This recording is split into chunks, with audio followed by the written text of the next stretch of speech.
Story King Robin. There was once a little boy called Sigli, who, I am sorry to say, took great pleasure in catching and killing little birds.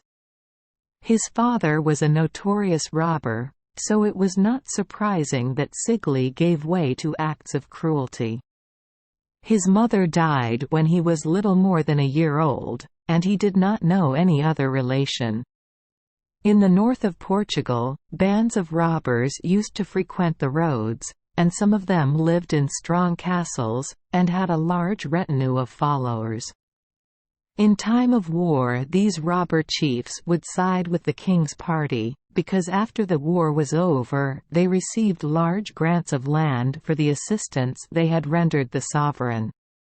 Sometimes when the neighboring kings of Spain invaded Portugal, these robbers proved of great advantage in repelling the invaders, but in following up their victories they would despoil all the churches in the enemy's country of the gold and silver idols, which the priests had caused to be made in order to get the ignorant peasantry to make offerings of money, corn, and oil, in exchange for which the priests, in the name of the idols, offered all those who gave pardon of their sins.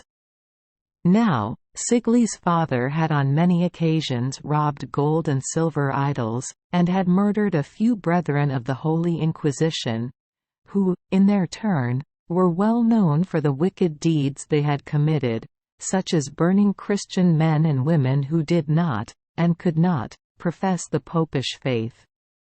But in course of time the Jesuits, for so they were called, made common cause against these robbers, and either put them to death, or obliged them to leave off robbing churches and take to cheating the peasantry.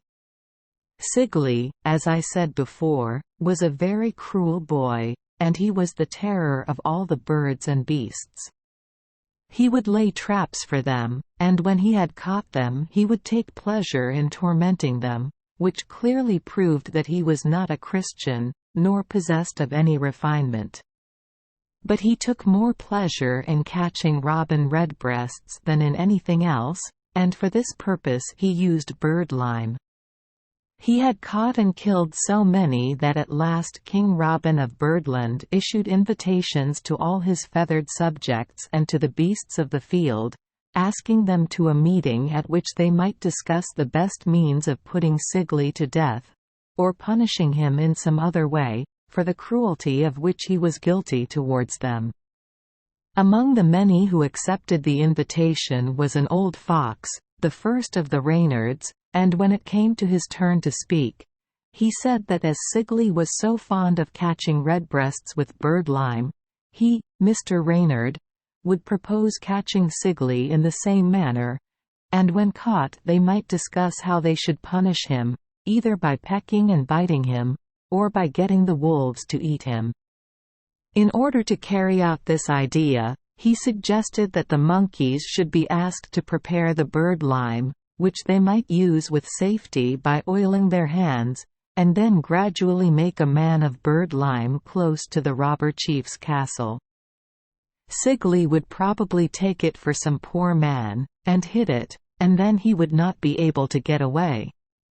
This idea was accepted by all in general, and by Mrs. Queen Bee in particular, who owed Sigli and his father a grudge for destroying her hive.